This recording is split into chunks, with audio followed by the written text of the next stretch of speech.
बिस्मिल्लाहिर्रहमानिर्रहीम। अस्सलाम वालेकुम नाजरीन, आज की इस वीडियो के अंदर मैं आपको एक बैक्टीरिया की बीमारी जो इस वक्त गंदम के ऊपर हमलावर है और बहुत सी जगहों से ये रिपोर्ट हुई है और बहुत से किसान भाइयों ने मेरे पास वीडियोस और तस्वीरें भेजी हैं कि ये बताएं हमें कि ये कौन सी बीमारी है और इसका क्या इलाज है। अस्सलाम वालेकुम सर कैसे हैं सर। मैं नज़रियात बात कर रहा हूँ वस्ती पंजाब सरगोदा से। ये गंदम देख के इसके सिट्टे देखें, सिट्टे इसके ब्राउन हो रहे हैं और इसके नीचे जो स्टिक है ना, ये भी ब्राउन और ऐसे लग रही है जैसे सूख रही है। और अगर इसका दाना निकालें तो वो भी ऐसे लग रहा है जैसे नरम बिल्कुल ना, यानी कमज़ोर हो रहा हो। और वैसे इसको कोई बीमारी नहीं है रेस्ट की। इसको पहले ब्राउन रेस्ट का जो कुंगी का स्प्रे होता है वो 2 स्प्रे हो चुके हैं। पत्ते इसके सरसब्ज हैं, वैसे खुशहाल है, लेकिन ये इसको तकरीबन मेरे खेत में 30 से 40% बीमारी आ चुकी है। लेकिन जो हमारे इर्द गिर्द हमसाए हैं उनके खेतों में किसी में 10% है, किसी में 15 और किसी में 5% है।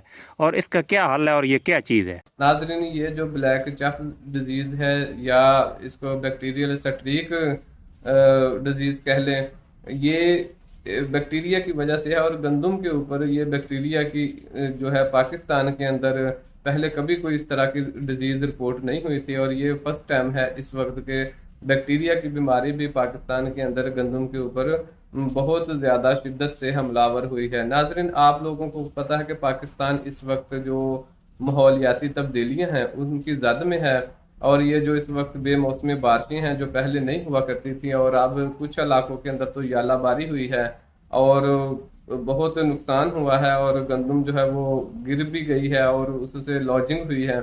तो वो नुकसानात तो इसके एक तरफ है, दूसरी तरफ ये है कि पिछले दिनों में इसके ऊपर रस्ट का अटैक था, लेकिन उस वक्त तो टेम्परेचर डाउन था, 25 सेंटीग्रेड से कम था।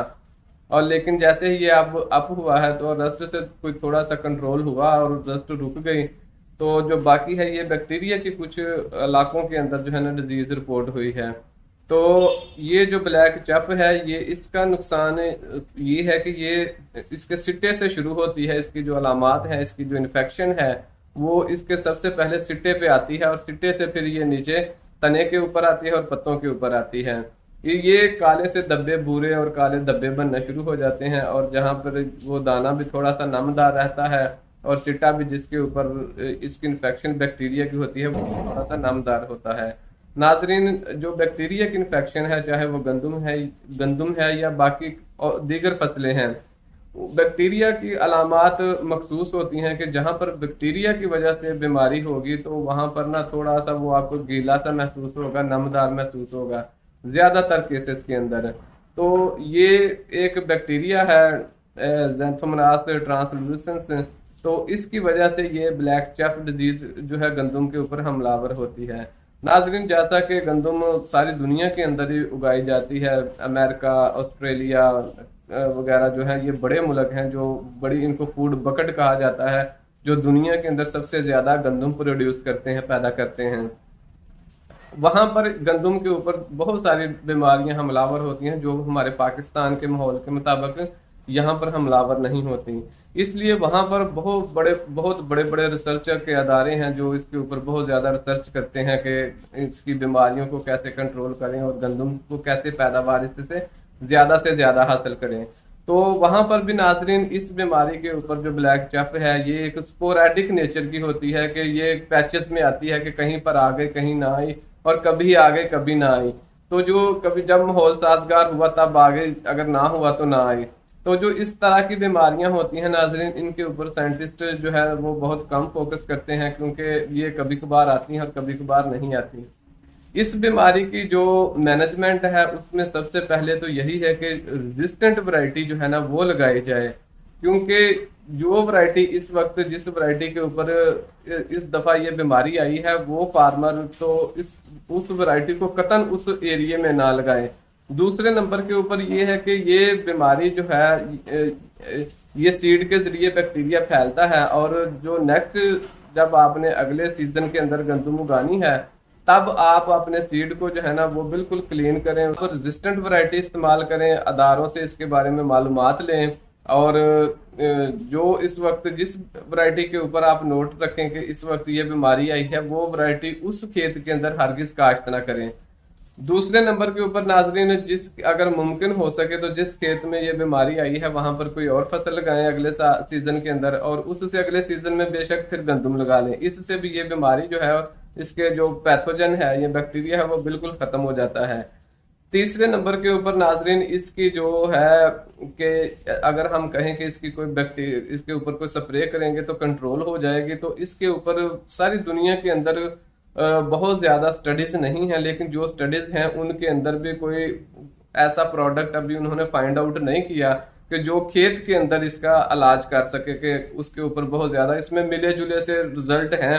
किसी खेत के अंदर उसके रिजल्ट आ गए, किसी के अंदर ना आए, लेकिन वो कंसिस्टेंसी नहीं है। अगर कंसिस्टेंसी हो तो फिर वो साइंटिस्ट रिकमेंड करते हैं कि आप ये प्रोडक्ट ये इस्तेमाल करें। जैसे हम कोनाजोल ग्रुप को रस्ट के खिलाफ कहते हैं कि आप इस्तेमाल करें, तो उससे अगर बर वक्त इस्तेमाल करेंगे, जब इनिशियल स्टेजेस के ऊपर होती है तो उसी वक्त वो कंट्रोल हो जाती है। 80-90% चांस होते हैं कि रस्ट कंट्रोल हो जाए। लेकिन इस तरह का कोई प्रोडक्ट इस ब्लैक चेफ डिजीज को कंट्रोल करने के लिए अभी मंजर आम पर नहीं आ सका, क्योंकि इसके ऊपर जो रिसर्च हुई है वो लेबोरेटरी में, टनल में या ग्लास हाउस में, तो उसके बैक्टीरियासाइड और फंजीसाइड के रिजल्ट बहुत अच्छे उन्होंने देखे साइंटिस्ट ने। लेकिन जब वही बैक्टीरियासाइड, वही फंजीसाइड खेत के अंदर उन्होंने स्प्रे किए या उसको अप्लाई किया, तो वहां पर उसके जो है ना वो रिजल्ट किसी में बेहतर थे, किसी में नहीं थे।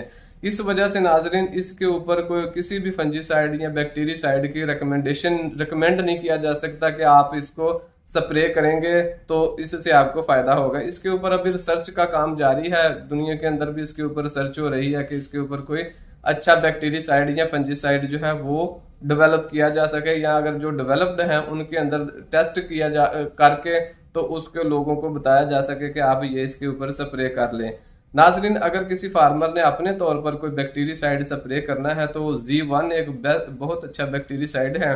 अगर लेकिन ये एक्सपेरिमेंट के तौर पे है, इसमें आपको रिजल्ट मिल भी सकते हैं और रिजल्ट नहीं भी मिल सकते। तो जिनकी फसल के ऊपर बहुत ज़्यादा बीमारी है इसकी, तो वो ट्राई करके देख लें Z1 को, क्योंकि ये बैक्टीरिया की वजह से है, तो हो सकता है कि उनको इससे जो है ना वो काफ़ी हद तक उनकी फसल के ऊपर रिजल्ट अच्छे मिल सकते हैं। लेकिन नाजरीन, ये जो बैक्टीरिया है इसके अंदर ये फैलता जो है ना जब बारिश आती है, जैसे अब भी बारिशें हो रही हैं कहीं कहीं पे, तो इसके जो बैक्टीरिया हैं वो बारिश के कतरों के साथ मिलके जो है इन्फेक्टेड पौधे से हेल्दी पौधे तक मुंतकिल होते हैं। बाकी ये है कि जब टेम्परेचर हाई होता है थोड़ा सा 20 सेंटीग्रेड से 25-30 32 सेंटीग्रेड तक, तो ये इस बीमारी के लिए बहुत ज़्यादा साजगार दर्जा हरारत है। इसलिए अगर वैसे मैंने जो है नेक्स्ट 1-2 वीक की देखी है, उसमें तो टेम्परेचर हाई है, उससे हो सकता है ये डिजीज खुद ही रुक जाए, क्योंकि जब 32-35 से ऊपर टेम्परेचर जाना है, 32-33-34 से, तो फिर ये उतनी ज़्यादा फ्लरिश नहीं करती। इसका भी 20 से 30-32 के दौरान जो है ना वो सबसे ज़्यादा इसकी इन्फेक्शन है, सबसे ज़्यादा ये तेज़ी से फैलती है। तो हो सकता है कि टेम्परेचर यकदम राइज करे और ये डिजीज़ जो है ना वो डाउन हो जाए। लेकिन अगर टेम्परेचर यही रहा 20 और 30 के दरमियान में, तो फिर ये बीमारी और ज़्यादा फैलेगी, फिर इसके कम होने के चांस नहीं हैं। एक और बात के अगर आपकी फसल जो है वो मेच्योरिटी स्टेज, जो मेच्योरिटी की वजह से फसल सूखना शुरू हो जाती है, अगर वो नहीं सूखी, फिर आप इसके ऊपर बैक्टीरियासाइड या फंजीसाइड अप्लाई कर सकते हैं। अगर आपकी फसल जो है वो मेच्योरिटी की वजह से सूखना शुरू हो गई है, तो फिर भी जो बैक्टीरियासाइड है या फंजीसाइड है उनके असरात बीमारियों को रोकने में बहुत कम देखने में मिलते हैं।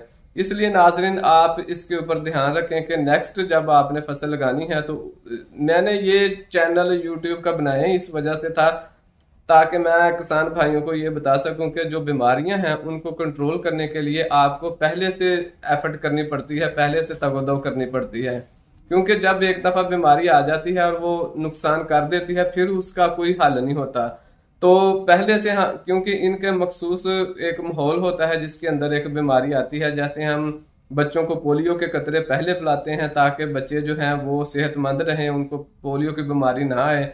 इसी तरीके से अब जो हमारी एग्रीकल्चर है, ज़राअत है, इसके अंदर भी हमने ये कोशिश करनी है कि हमने इस तरह का जो है वो इकदामात करने हैं कि हमारी फसल जो है वो बीमारी आने से पहले ही बीमारी से महफूज रहे।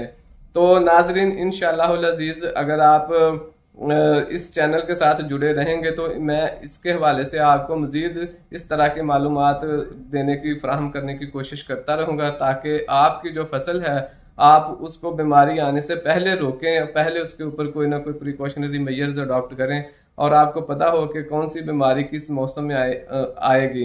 क्योंकि इस वक्त जो मौसमी हालात यकदम तेज़ी से चेंज आ रही है, इसमें बहुत सारी ऐसी बीमारियां भी मंजर आम पर आएंगी जो पहले फसलों के ऊपर हमलावर नहीं होती रही हैं।